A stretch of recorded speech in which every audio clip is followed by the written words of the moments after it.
Kemarin itu ada nasabah yang nanya sama aku, Mbak, aku newbie banget, bingung mau mulai dari mana gitu. Nah, karena beliau ini nanya kayak gitu, aku tahu sih pasti banyak juga yang punya pertanyaan yang sama, maka aku terinspirasi untuk bikin video ini dan nanti mau aku taruh di satu playlist khusus tentang bagaimana memulai investasi di pasar saham. Jadi video kali ini aku mau bahas yang pertama itu tentang 3 tips buat kamu yang baru mau mulai berinvestasi di pasar modal. Stay tune. Halo semuanya, welcome to Anggi TV, tempat kita santai sambil bahas tentang investasi. Seperti aku bilang di awal tadi, video ini bakal bahas tentang 3 hal yang harus kamu siapkan sebelum kamu memulai investasi di pasar modal. Oke, kita mulai dari yang pertama. Yang pertama itu jelas-jelas kamu harus buka rekening di sekuritas. Dan seperti biasa, saya ini tukang iklan. Kalau kamu mau buka di RHB Sekuritas sama aku, hubungi aku di Instagram, oke?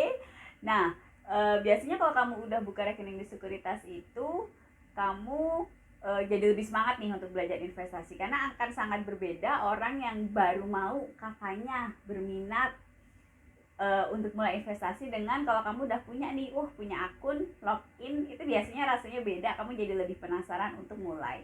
Nah itu udah bagus banget tuh. Terus satu hal sih yang mau aku bilang dalam memilih trading platform, itu kemarin aku bikin video tentang trading platform abal-abal, jadi kamu itu bagus sih menurut saya videonya karena saya yang bikin nggak ding, karena menurut saya informasinya memang bagus gitu, untuk sangat membantu untuk orang awam untuk bisa lebih selektif dalam memilih platform untuk berinvestasi. Jadi kamu tonton videonya. Anyway, itu yang pertama kan, simple, kamu punya rekening di sekuritas. Nah, yang kedua itu adalah kamu harus punya dana darurat. Ini jarang banget sih diomongin orang. Biasanya orang tuh dari pengalaman saya sama nasabah, orang selalu kalau bicara investasi saham langsung belinya, oke mbak, terus aku beli saham apa? Ya itu bagus sih, excited, emang harus begitu gitu kan buat belajar. Tapi sebenarnya yang menentukan keberhasilan investasi kamu itu bukan cuma saham apa aja yang kamu pilih. Jadi gini, kalau misalnya kamu tuh nggak punya dana darurat, itu nanti biasanya kamu kalau butuh duit dana investasinya diambil. Sering nggak kayak gitu dengar mungkin, atau kamu sendiri kayak begitu?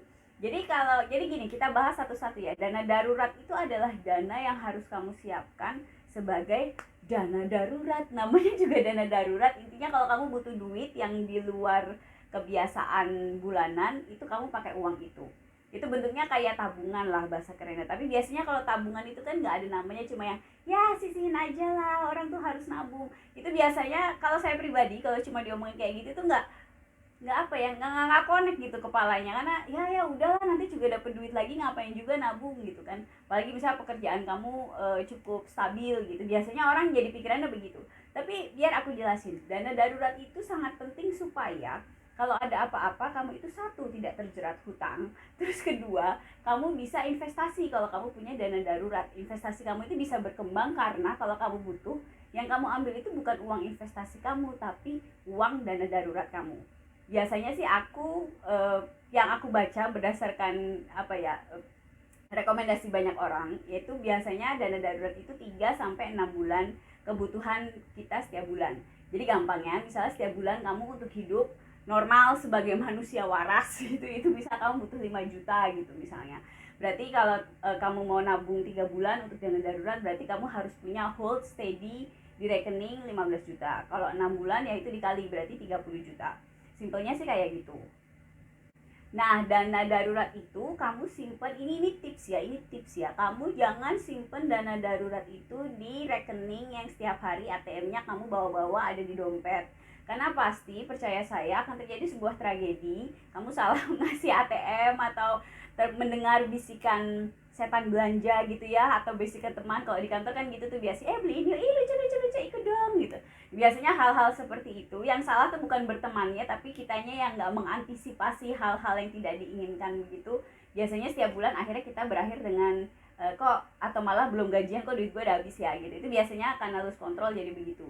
Jadi baiknya dana darurat itu kamu taruh di rekening yang biasanya sih tidak ada ATM-nya. Saya sarankan kalau kamu gatel banget, atau kalau ada ATM-nya, tolong ATM-nya taruh di rumah. Atau kalau ibu kamu galak ya ATM-nya titipin ke ibu kamu atau gimana lah. Intinya kamu tahu lah ya maksud saya, supaya kamu tuh kita tuh nggak apa ya, nggak ya itu tadi terdengar bisikan setan, apalagi kalau di HP gitu kan, flash sale, terus ada sale apa, terus kita langsung oh aku harus beli gitu. Itu biasanya itu apa ya, berita buruk lah buat dana darurat kamu. Gimana kamu udah belajar sesuatu dari video ini? Aku harap sih udah belajar. Kalau kamu suka video ini, subscribe, terus like, nyalain loncengnya, terus komen dong di bawah gitu. Jadi aku tuh tahu gitu bahwa oh aku di sana itu ada orang yang nonton video aku dan dia ngerti aku ngomong apa. Atau mungkin kalau kamu nggak ngerti dan punya pertanyaan, kamu juga tulis pertanyaannya di bawah. Jadi nanti aku bisa bantu jawab. Balik lagi ke topik kita nih tadi. Kita udah bahas tentang dana darurat kan. Terus ada nggak yang mikir kayak gini? Wow, Mbak, berarti aku pegang cash banyak banget dong itu. Bayangin tadi kalau kamu sebulan 5 juta aja, berarti kan 3 bulan kamu pegang 15 juta. Kalau kamu 6 bulan pegang 30 juta. Oh anyway, itu kamu nggak harus 3 atau 6 bulan ya. Saya pribadi misalnya punya 1 tahun gitu. Itu terserah kamu sih, kamu amannya merasa di mana kamu ingin punya dana darurat. Itu aja. Nah, berarti kan tuh cash kamu banyak tuh. Terus kamu mikir nggak? Oh, berarti kalau cashnya banyak aku bisa investasi dong. Kamu mikir kayak gitu nggak?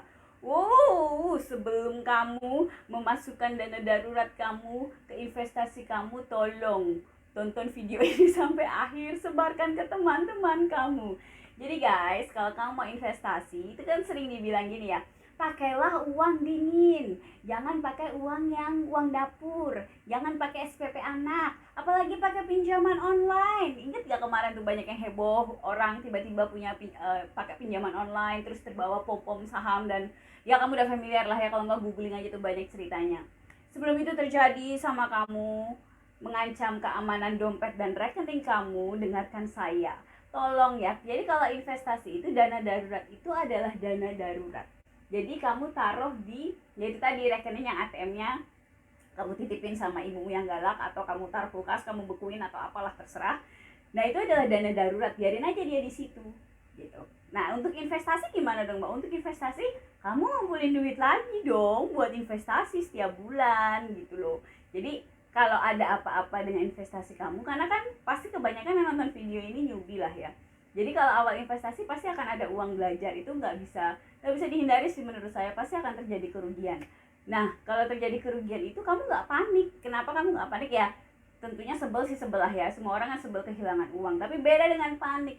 Kalau yang kamu masukkan adalah dana darurat kamu, terus kamu ngandelin nanti saya mau bayar tagihan atau apapun kebutuhan saya itu pakai profit yang saya hasilkan dari investasi saya, itu baiknya kamu buang jauh-jauh pikiran kayak gitu, karena itu akan berujung dengan kekecewaan. Jadi logika berpikirnya harus kalau ada apa-apa, nanti kamu tuh tenang aja, soalnya kamu di cover sama dana darurat kamu.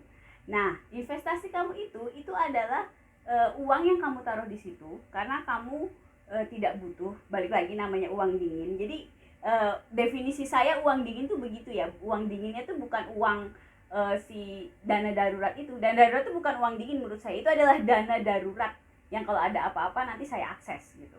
Nah, kalau uang dingin itu benar-benar saya dana darurat sudah ada. Terus saya punya uang lebih lagi nih, atau setiap bulan saya tetap nabung nih, misalnya 10%, 20% saya sisihin untuk investasi. Nah, itu baru namanya uang dingin. Jadi kalau toh misalnya ada apa-apa, investasi kamu rugi atau kamu buat kesalahan atau apapun yang terjadi dan itu kurang baik dengan investasi kamu nggak perlu panik gitu ya. Sebel-sebel dikit sih ya gitu kan. Tapi kamu nggak perlu panik yang oh my god nanti gimana bayarnya, apalagi kamu pakai uang pinjaman bla bla bla bla. Itu adalah sebuah resep kekecewaan seperti yang aku bilang tadi, dan tapi banyak banget orang yang kayak gitu.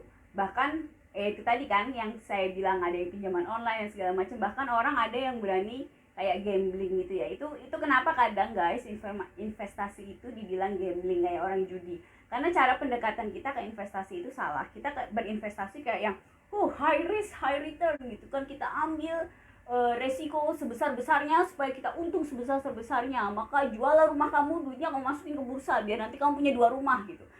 Itu nggak begitu ya pikirnya, tolong dengan segala hormat gitu. Tolong jauhi pola-pola seperti itu, karena biasanya 9,9 dari 10, yang 0,1 itu tidak eksis, itu adalah biasanya kamu kecewa. Dan nanti terus akhirnya kamu kalau kayak begitu, kamu maki-maki sahamnya, kamu maki-maki investasinya, padahal ya satu, kamu salah pendekatan, terus kedua kamu kurang ilmu. Jadi sebenarnya yang perlu kamu lakukan itu bukan maki-maki investasinya, tapi kita harus lihat ke diri sendiri, sebenarnya pendekatan saya itu udah bener belum sih langkah-langkah yang saya lakukan, dan apakah saya sudah cukup capable untuk mulai investasi, dan kalau belum tentunya ayo kita belajar. Oke, videonya sampai sini aja. Makasih semuanya udah nonton. Jangan lupa sharing video ini. Semoga berguna sih buat kamu yang masih newbie. Sharing kalau ada temen-temen yang masih newbie, kalian sekarang masih newbie. Menurut aku sih video ini harus banget buat ditonton, karena akan ngasih persiapan buat kamu bertempur di market nanti, di pasar modal Indonesia gitu kan. Jadi share videonya. Jangan lupa subscribe, likes, dan follow Instagram aku biar followerku rada nambah gitu, jadi aku happy.